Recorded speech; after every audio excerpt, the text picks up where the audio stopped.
नाहीये, मी सांगितलंय ना बाबा तुम्हाला, मी लग्न करेन आई तर ते मुंबईतल्या मुलाशीच. अगं आई, मला माझी काही स्वप्न आहेत की नाही? मग असं कसं काय बोलू शकतेस तू?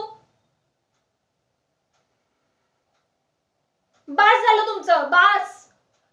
कंटाळा आला मला, बास. अहो, प्रत्येक वेळेस माझ्या शिक्षणाबद्दल, माझ्या व्यवहाराबद्दल सांगायची गरज नाहीये. मी दिसायला सुंदर आहे ना, आहे ना, मग बास झालं. लग्न करण्यासाठी तेवढं पुरेसं आहे.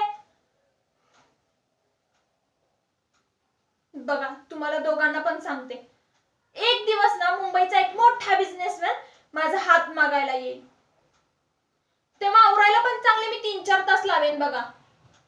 हा, आणि तेव्हा त्याच्या समोर ना भाव खाईन, आणि त्याच्या समोर मी एक राणी बनून जाईन. आणि तेव्हा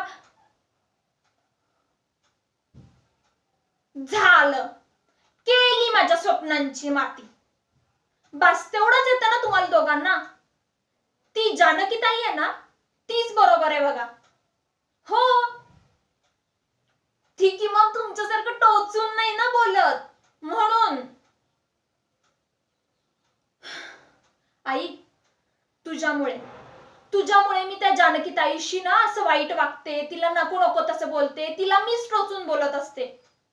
पण नाही ग, ती बरोबर आहे.